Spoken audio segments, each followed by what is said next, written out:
1995 EPS 1995 scheme अब बंद हो गई है।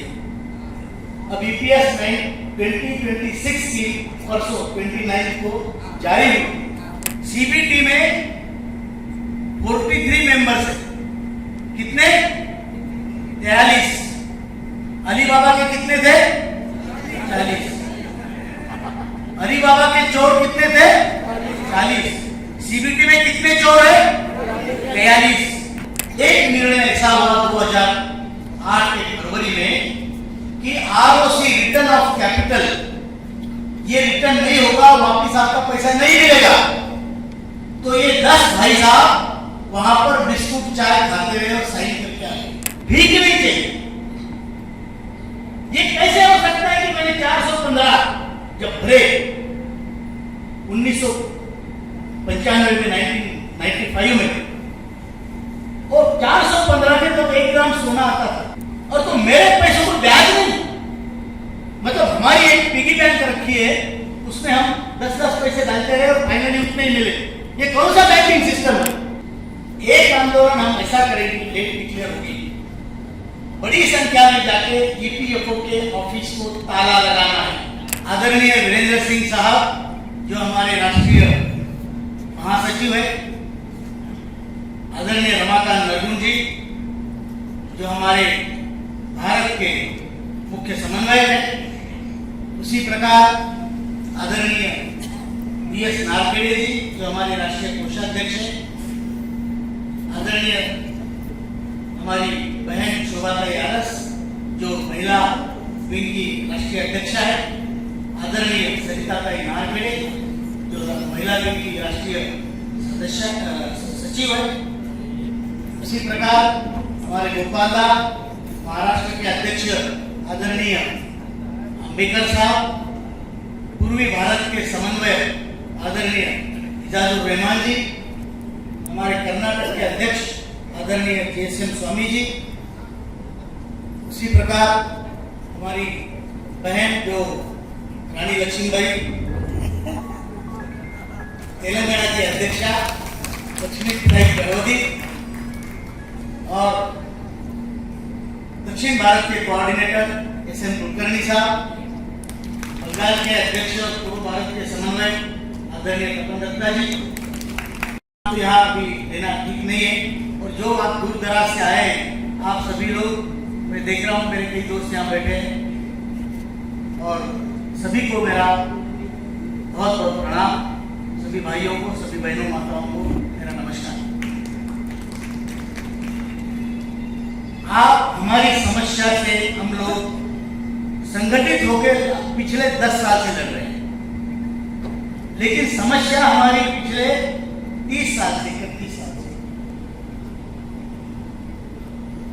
पिछले 31 साल की यह समस्या है, और यह समस्या 30 साल में किसी ने सुलझाई नहीं। अनेक लोग जो इस स्कीम से जुड़े हैं, जो पेंशनर है, वो मर गए, कब गए, लेकिन ना किसी पॉलिटिकल पार्टी ने यह मुद्दा उठाया, ना किसी ट्रेड यूनियन ने मुद्दा उठाया। जो कामगारों का काम करते हैं वो ट्रेड यूनियन में भी इसमें बिल्कुल लक्ष्य नहीं दिया, ध्यान नहीं दिया। मेरी भाषा समझ में आ रही? मैं अगर बंगाली बोलूं तो आपको समझ में नहीं आएगा, तो इसलिए हिंदी में ठीक है। तो हमारी जो समस्या है भी इस पे ध्यान नहीं दिया। सीबीटी में 43 मेंबर्स है। कितने? 43। अली बाबा के कितने थे? 40। अली बाबा के चोर कितने थे? 40। सीबीटी में कितने चोर है? 43। जो हमारे अपने हैं, जो कामगारों से जाकर सीबीटी मेंबर बनते हैं, वो 10 लोग हैं। 3 बीएमएस के, पहले का कॉम्बिनेशन बता रहा हूं, अभी थोड़ा बदल गया, लेकिन 10 है। 3 बीएमएस के, 3 इंटक के, 3 कम्युनिस्टों के और 1 एचएमएस का। ये 10 लोग हमारे अपने हैं, बराबर। ट्रेड यूनियन से गए हैं, तो कामगारों के हुए कि नहीं हुए? बोलो। तो जब हमारा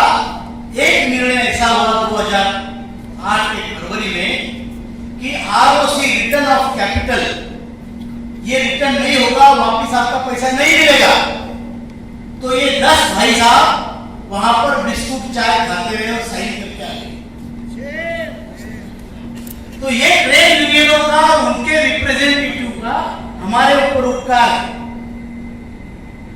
जो हमारा पैसा गया वो वापिस नहीं आएगा, ये निर्णय हुआ 2008। क्योंकि ब्यूरोक्रेटिक सिस्टम में अभी उनको समाज से कुछ लेना देना नहीं है, उनको कागज पत्र फाइल इसी से लेना है।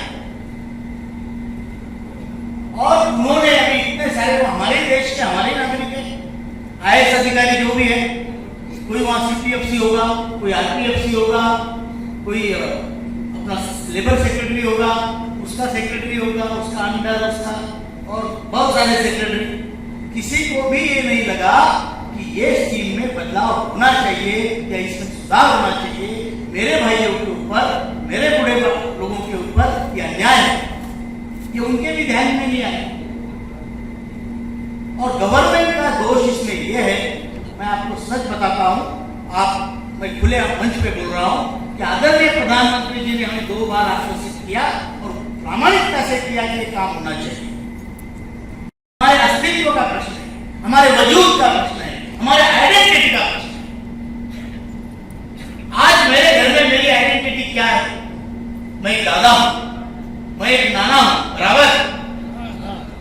लेकिन जब मेरी नाती मेरे पास आती है, कहती है दादाजी मेरा हैप्पी बर्थडे है, तो मेरे जेब से फ्रॉक के लिए 200-500 रुपए नहीं निकलते। तो मेरी आइडेंटिटी मेरे घर में क्या रही? मेरे घर में अगर जब मैं वर्किंग में था, जब मैं पेमेंट लाता था, पगार लाता था, सैलरी लाता था, तो मेरे घर में मेरी इज्जत थी। सबसे पहले खाना मुझे मिलता था, बराबर है। आज मेरा नंबर सबसे आखिरी लगता है, वो भी कोई पूछता नहीं। क्यों? जब मैं काम का था तब तो मैं महत्वपूर्ण था, मेरे हाथ में घर का कर्तृत्व था, दातृत्व था, पितृत्व था। आज 1000 रुपए वाला बाप किसी को नहीं चाहिए। मेरे घर में मेरी इज्जत कम हो रही है, मेरा आत्मसम्मान कम हो रहा है, और ये मेरी त्रासदी है। 7,500 रुपए ये तो जरिया है कि मेरा मान बढ़े, मेरा मान सम्मान घर में बढ़े। मेरा बेटा जो आज मुझे पूछता नहीं है, वो कम से कम 28-29 तारीख को पूछे कि बाबा तबीयत कैसी है, 1 तारीख को पेंशन आ रही है, बराबर है क्या? आप मानो ना मानो, किसी ने मुझे बताया अगर आपको ऐसा चाहिए था तो आपके बच्चों को अच्छा संस्कार देना था। अरे कौन सा काम चाहता है कि अपने बच्चों को कुछ संस्कार करे, अच्छा संस्कार ना दे? वो कॉन्ट्रैक्चुअल में काम कर रहा है, तो मेरी तरफ देखेगा या अपनी आगे वाली संतान की तरफ देखेगा? इसलिए मुझे अपना इंडिपेंडेंट, अपना वजूद अगर मुझे चाहिए, मेरा स्वाभिमान चाहिए, तो मुझे पैसा चाहिए और वो अपना चाहिए, भीख नहीं चाहिए।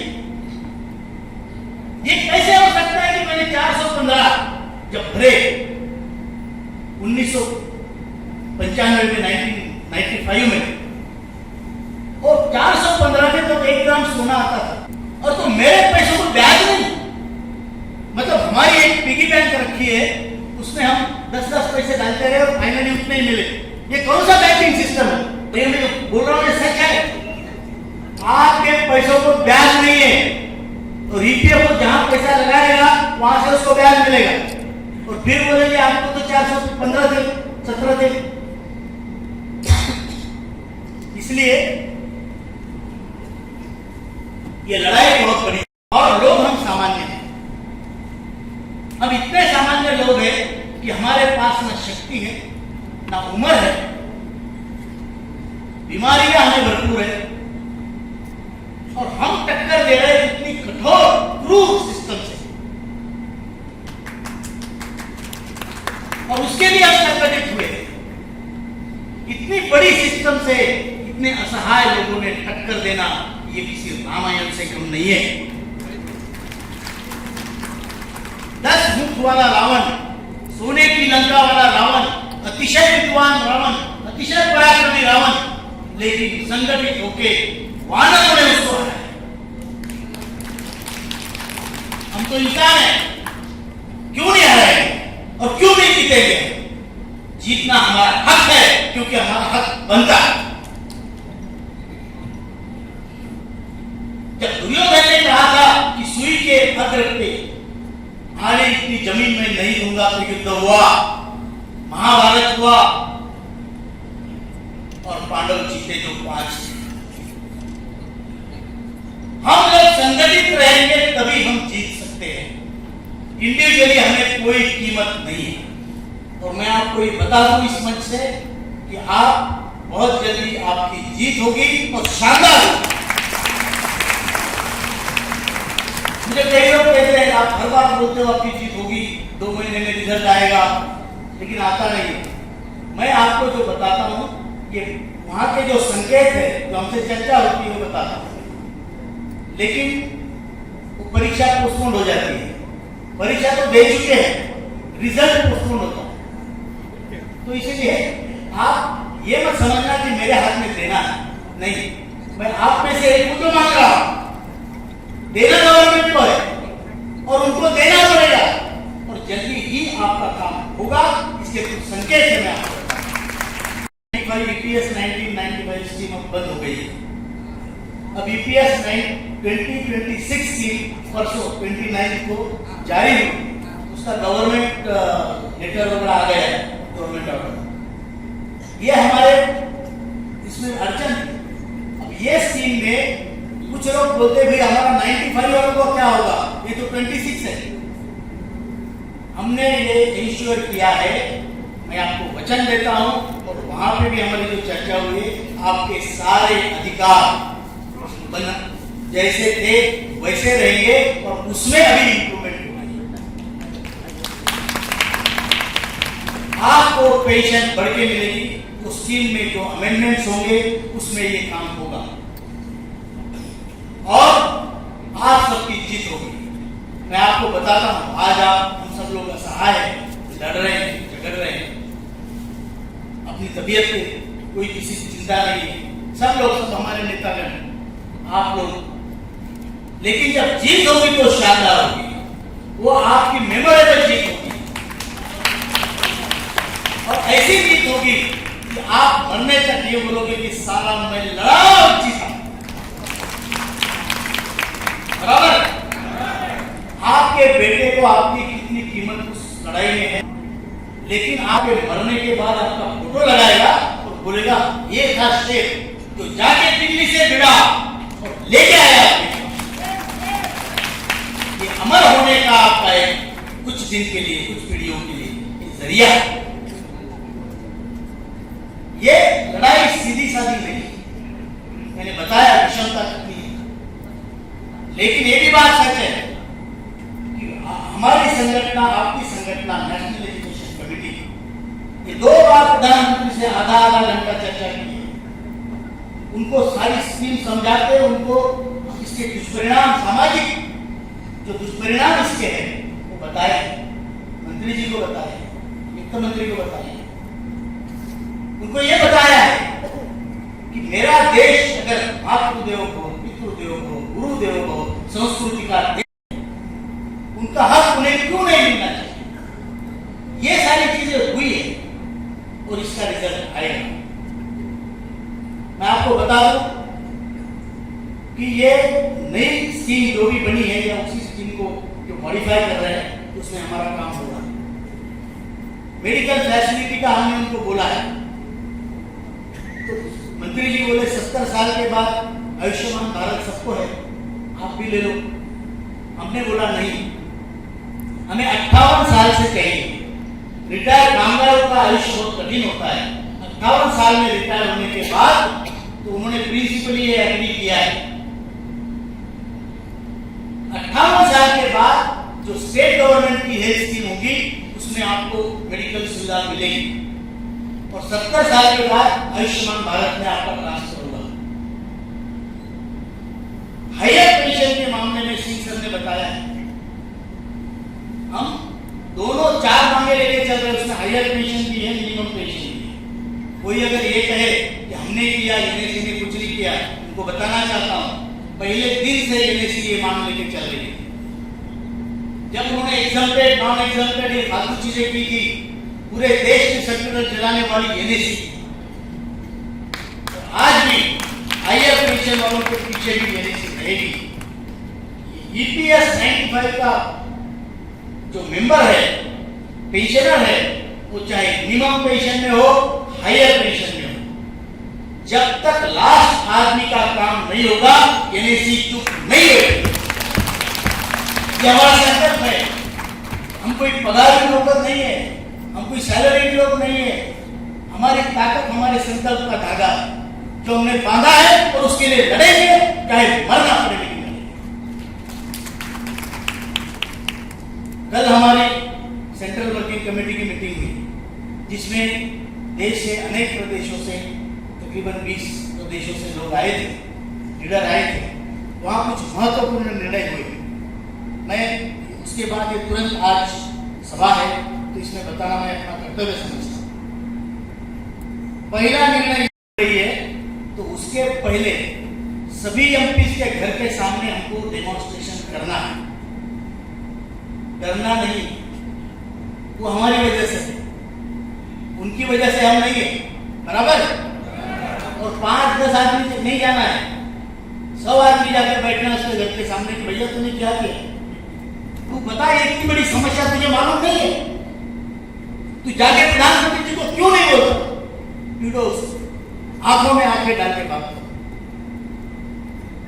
ये शक्ति आपको होनी चाहिए तो करना है पूरे देश, सिर्फ बंगाल में नहीं, पूरे देश। फिर उसके बाद जब भी संसद सत्र शुरू होगा, दिल्ली में बहुत बड़ा आंदोलन होगा। इसको आना है वो आ सकते हैं, कंपल्सरी किसी को नहीं, क्योंकि जो नजदीक के राज्य है, उत्तर प्रदेश, गुजरात, राजस्थान, पंजाब, हरियाणा, उत्तराखंड, यहाँ के लोग आएंगे, वो कार्यक्रम करेंगे। मैं बंगाल के लोगों को ज्यादा तकलीफ नहीं दूंगा इस मामले में। आप आना चाहते हो तो वेलकम है। दूसरी बात, एक आंदोलन हम ऐसा करेंगे, डेट डिक्लेयर होगी, बड़ी संख्या में जाके ईपीएफओ के ऑफिस को ताला लगाना है। अगर उसके अधिकारी अंदर है तो बाहर नहीं आने चाहिए, और बाहर है तो अंदर नहीं जाने चाहिए। समझ रहे? बाहर आनी चाहिए, नहीं तो बाकी तो कुछ नहीं अपने पास, बराबर। तो हमारा ईपीएफओ के ऑफिस को ताला लगाना, ये एक कार्यक्रम होगा और उसमें गिरफ्तारियां हम करवाएंगे, बराबर। मंजूर है? तैयारी है? और उसके बाद भी अगर काम नहीं होता तो मैंने ये क्लियर किया है कि मैं आत्मदहन करूंगा। और सुनिए दादा, मेरी बात मुझे बोलने दीजिए, आपकी बात आप बोलिए। और उसकी तारीख हम निश्चित करेंगे 15 अगस्त तक। जो भी कोई चाहता है कि इस अल्टीमेट सैक्रिफाइस में शामिल हो, वो अपने नाम दे सकता है। तारीख 15 अगस्त के बाद की होगी, वो तय करेंगे। मंजूर है? तो उसमें नाम जिसको देना है वो दे सकता है, कंपल्सरी किसी को नहीं, लेकिन मैं करूंगा और इसके लिए मैं कटिबद्ध हूं और बिल्कुल करूंगा। अगर सरकार को 10 साल का संघर्ष, 12 साल का संघर्ष समझ में नहीं आया, 12 साल के संघर्ष में, तपश्चर्या में शंकर भगवान प्रसन्न हो गए, तो हमें सरकार क्यों प्रसन्न हो रही है? बुल्ढाना में क्रमिक पेंशन चल रहा है 7.5 साल से। 7.5 साल में शनि भी हमको छोड़ देता है, लेकिन गवर्नमेंट ने छोड़ा। तो इसीलिए ये ड्रास्टिक स्टेप हम लेंगे और इसके लिए हम सबको तैयार रहना है। आपकी तैयारी है? आत्मदहन के लिए मत करो, लेकिन बाकी चीजों में तैयारी रखो, बराबर है क्या? कि राउत साहब को तो पेंशन है, मुझे मिलिट्री की अच्छी पेंशन है, फिर इनको यहां आकर ये काम करने की क्या जरूरत है? इनको क्या चाहिए? बराबर। तो मैं बताता हूं आपको, राम को वनवास हुआ, लक्ष्मण को वनवास हुआ था क्या? फिर भी लक्ष्मण राम के साथ गया, राम की हर लड़ाई वो लड़ा, उसकी चौकीदारी की, उसका खाना बनाया, उसके लिए आंखें शिकार की, हर युद्ध लड़ा। तो दुनिया में हर नाता स्वार्थ के लिए नहीं होता, दुनिया में हर नाता स्वार्थ के लिए नहीं होता। आप इतना समझ लो, आपका मेरा नाता यह है, आप हमारे राम हो, मैं आपका लक्ष्मण।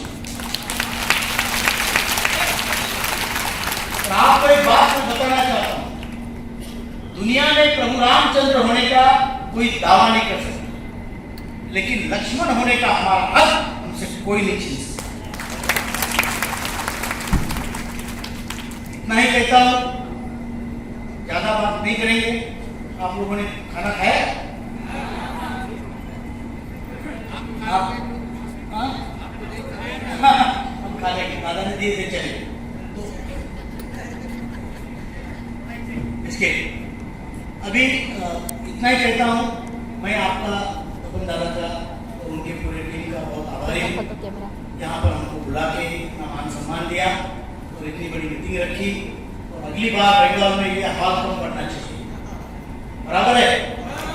उसके लिए मेरे पास एक इलाज है।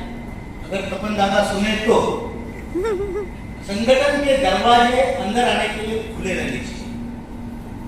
ये बंद कर दिया, उधर करनी चाहिए, इधर करनी चाहिए, इधर करनी चाहिए, ऐसा नहीं चलेगा। अगर आपको संगठन बढ़ाना है तो आपको लोगों को गले लगाना पड़ेगा। संगठन का मतलब यह है कि अलग अलग टाइप के लोग होते हैं और सबको आपको लेके चलना पड़ता है, बराबर है? इसमें भेदभाव, छूत अछूत, ये सारी चीजें नहीं चलती। इसलिए अगली बार आएंगे तो हॉल भर के बाहर लोग होने चाहिए। वाइफ को भी मेंबर करिए, मेंबर भी नहीं हो तो कम से कम साथ में लेके आइए, कर लीजिए। नहीं, बहुत सारे डिपार्टमेंट है जो अभी एनएससी से जुड़े नहीं। मैं दादा को यही रिक्वेस्ट करता हूँ कि सबको दीजिए, जो नेता अच्छा काम कर रहे हैं उनको काम करने दीजिए, यही कहता हूँ। और आपके बहुत बहुत आभार दादा, और आपकी पूरी टीम के बहुत बहुत आभार। बहुत बहुत आभार आपके, धन्यवाद। बराबर, जात मालूम नहीं, धर्म मालूम नहीं, डिपार्टमेंट मालूम नहीं, लेकिन एक उद्देश्य के लिए आप आए। हमारा क्वालिफिकेशन है कि हम हिंदुस्तानी हैं और हम ईपीएस पेंशनर हैं, बराबर? इसलिए हम सब एक, चाहे वो कोई भी हो, हमारा है, हम सब एक हैं। हाथ उठाइए, हाथ उठेगा तो मेडिकल सुविधा मिलेगी, कर लेंगे बराबर?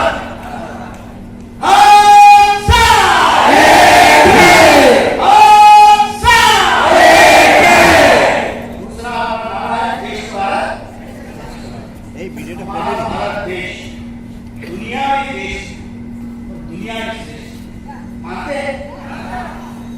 भारतीय भले हम थोड़ा अलग हमारा देश दुनिया में देश है और श्रेष्ठ, और उस देश और श्रेष्ठ देश के देश और श्रेष्ठ नागरिक, इसका हमें अभिमान।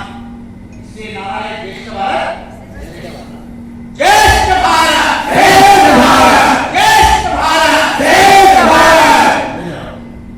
Thank you very much sir, बहुत बहुत धन्यवाद।